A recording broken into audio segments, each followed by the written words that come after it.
Halo sahabat jantung sehat, di video ini kita akan membahas sesuatu yang bisa mengancam siapa saja dan kapan saja, yaitu serangan jantung. Saya Dr. Muhammad Andi Yasin, spesialis jantung dan pembuluh darah, konsultan kardiologi intervensi, dan ini adalah sesi KPK, di mana kita akan belajar mengenali penyakit atau kelainan jantung, mempelajari bagaimana proses dan apa saja yang bisa menyebabkan terjadinya hal tersebut.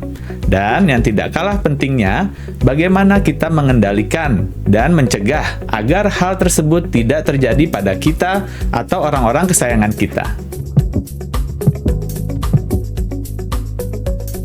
Serangan jantung terjadi ketika aliran darah ke otot jantung tiba-tiba melambat atau bahkan berhenti akibat penyumbatan mendadak di pembuluh darah jantung.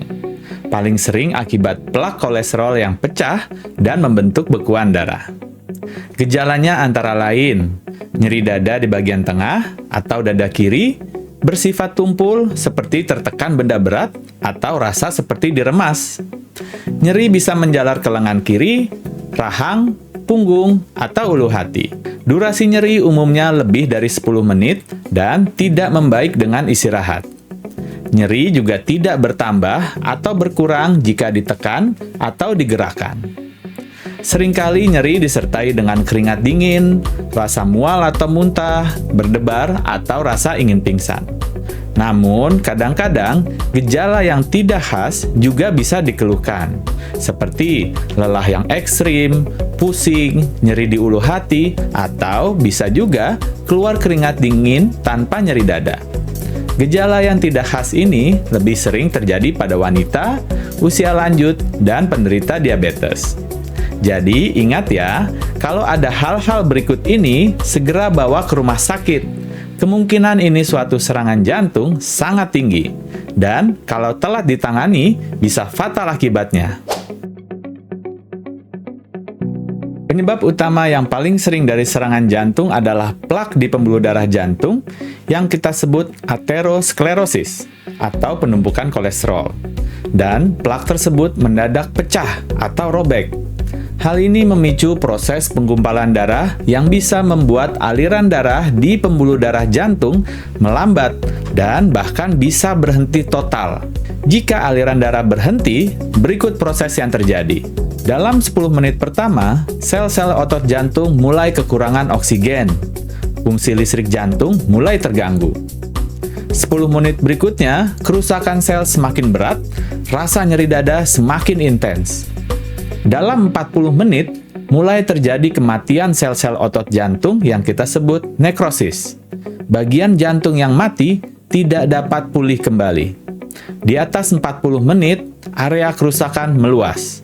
Kontraksi jantung melemah drastis. Inilah alasan mengapa serangan jantung disebut time is muscle. Semakin lama aliran darah terhenti, semakin banyak otot jantung yang mati. Tanpa penanganan cepat, seperti angioplasti atau obat penghancur bekuan, kondisi ini dapat berujung pada gagal jantung akut, di mana jantung tidak mampu memompa darah, aritmia fatal seperti ventricular fibrillation yang menyebabkan henti jantung, shock kardiogenik, tekanan darah turun sampai organ-organ lain gagal berfungsi. Perpaduan ini bisa membuat serangan jantung menyebabkan kematian dalam hitungan menit. Ada satu hal penting yang perlu kita pahami bersama. Serangan jantung hampir tidak pernah terjadi secara tiba-tiba tanpa sebab. Sebagian besar kasus terjadi karena faktor-faktor tertentu yang perlahan menumpuk dari waktu ke waktu. Kabar baiknya, banyak dari faktor tersebut sebenarnya bisa kita kendalikan dan perbaiki. Dengan memahami dan mengelolanya sedini mungkin, kita bisa menurunkan risiko serangan jantung secara signifikan. Kita mulai dari faktor risiko yang tidak bisa dikendalikan, seperti usia, jenis kelamin, dan riwayat sakit jantung di keluarga. Sedangkan, faktor risiko yang bisa kita kendalikan antara lain merokok. Tidak dibedakan antara rokok biasa atau rokok elektrik. Kolesterol baik yaitu high density lipoprotein atau kolesterol jahat yaitu low density lipoprotein. Tekanan darah, kadar gula darah, berat badan, aktivitas fisik, dan tingkat stres itu semua bisa kita kendalikan. Seberapa besar pengaruhnya kontrol faktor risiko ini berdampak dengan penurunan risiko terjadinya serangan jantung? Kita bahas di sesi akhir ya. Coba tebak, kapan serangan jantung lebih sering terjadi? Pagi atau malam hari? Tulis di kolom komentar ya. Dari kepustakaan dikatakan, serangan jantung lebih sering terjadi di pagi hari. Karena saat kita bangun, hormon stres meningkat. Tekanan darah naik dan darah jadi lebih mudah menggumpal. Kombinasi ini membuat plak di pembuluh darah lebih mudah pecah dan menimbulkan serangan jantung. Selain itu, serangan jantung sering terjadi pada saat aktivitas berat, seperti olahraga kompetitif, latihan fisik yang berat, ataupun mengangkat benda yang sangat berat. Saat emosi ekstrim, baik marah maupun tertawa yang berlebihan, dapat memicu pecahnya plak pada pembuluh darah jantung. Tapi, harus diingat, 20-40% serangan jantung juga bisa terjadi pada saat pasien sedang istirahat atau bahkan sedang tidur, terutama pada pasien yang memiliki resiko yang belum terkontrol. Seberapa besar kontrol dari faktor risiko ini menurunkan risiko serangan jantung? Berikut datanya. Jika Anda berhenti merokok, bisa menurunkan risiko hingga 50% dalam 1 tahun dan hingga 70% dalam 5 tahun. Menurunkan kolesterol LDL 38 poin bisa menurunkan risiko hingga 22%. Mengontrol tekanan darah Anda turun 10 poin, menurunkan risiko hingga 25%. Mengontrol gula darah Anda juga bisa menurunkan risiko hingga 20%. Olahraga atau aktivitas fisik 150 menit tiap minggunya menurunkan risiko hingga 30%. Menurunkan berat badan, 10% turun berat badan bisa menurunkan risiko hingga 25%. Pola makan yang sehat bisa menurunkan risiko Anda hingga 30% loh. Mengurangi stres dan tidur yang cukup juga bisa menurunkan risiko 20%. Jika semua faktor risiko ini bisa kita kontrol, lebih dari 90% serangan jantung dapat dicegah.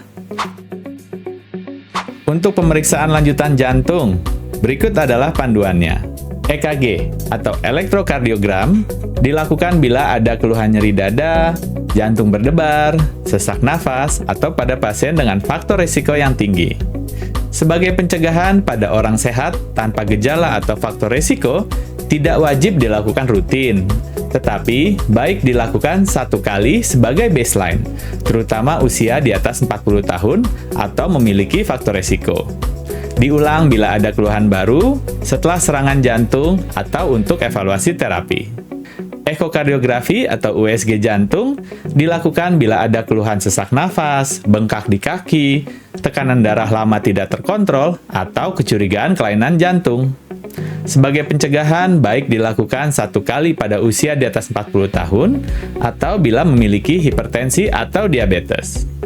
Diulang 1-2 tahun pada pasien dengan hipertensi, diabetes, atau kelainan jantung, atau lebih cepat bila ada keluhan. CT scan jantung atau calcium score dilakukan untuk screening penyempitan pembuluh darah jantung pada orang usia 40-70 tahun dengan risiko jantung yang sedang sampai tinggi. Diulang biasanya setiap 3-5 tahun atau lebih cepat bila risiko meningkat atau muncul gejala baru. Tes darah seperti profil lipid, gula darah dilakukan mulai usia di atas 20 tahun lalu diulang berkala. Untuk pasien risiko tinggi, periksa setiap 6 bulan. Untuk orang sehat, cukup 1 tahun. Treadmill test atau uji latih jantung dilakukan bila ada keluhan nyeri dada yang mengarah ke angina untuk evaluasi fungsi jantung saat aktivitas. Untuk pencegahan dapat dipertimbangkan pada usia di atas 40 tahun dengan faktor risiko merokok, hipertensi, kolesterol tinggi meskipun tidak bergejala. Dan diulang bila ada gejala baru atau untuk monitoring pasien dengan riwayat penyakit jantung. Ketika seseorang mengalami serangan jantung, setiap detik sangat berharga. Ingat bahwa time is muscle. Artinya, semakin lama aliran darah tersumbat, semakin banyak otot jantung yang mati. Berikut langkah-langkah yang harus dilakukan. Segera cari pertolongan medis. Ini yang paling penting. Hubungi ambulans atau 119 atau segera ke IGD terdekat. Jangan tunggu nyeri hilang. Nyeri yang hilang bukan berarti aman. Hentikan semua aktivitas dan dudukan pasien. Posisi setengah duduk membantu mengurangi beban jantung. Minum obat pengencer darah seperti aspirin jika aman dan tidak alergi, dikunyah untuk memperlambat pembentukan bekuan darah. Jika pasien tiba-tiba tidak responsif atau tidak bernafas normal, lakukan Basic Life Support atau BLS. Cek respons dengan menepuk pundak pasien dan memanggil nama, minta bantuan atau hubungi 119, lakukan kompresi dada kuat dan cepat di tengah dada 100-120 kali per menit. Jika ada AED, gunakan dan ikuti instruksinya. Untuk panduan lengkap dan contoh visual langkah dari Basic Life Support, tonton video berikutnya yang secara khusus membahas penanganan henti jantung dan Basic Life Support atau CPR. Di rumah sakit, pasien akan ditangani dengan protokol serangan jantung, EKG akan segera dilakukan, obat pengencer darah tambahan atau antikoagulan akan diberikan, dan bila ada indikasi, akan dilakukan primary PCI atau pemasangan ring atau stent jantung untuk membuka sumbatan di pembuluh darah jantung. Ini adalah sesi KPK untuk serangan jantung, di mana kita sudah mengenali apa itu serangan jantung dan gejalanya, mempelajari bagaimana prosesnya terjadi, serta faktor-faktor resiko yang berperan, dan tentu saja bagaimana kita bisa mengendalikannya agar tidak terjadi pada diri kita maupun orang-orang yang kita sayangi. Semoga penjelasan ini membantu Anda lebih memahami betapa pentingnya menjaga kesehatan jantung sejak sekarang. Jangan lupa subscribe channel YouTube dan follow Instagram saya untuk pembahasan topik jantung lainnya. Sampai bertemu di video berikutnya. Saya Dr. Yasin, salam jantung sehat.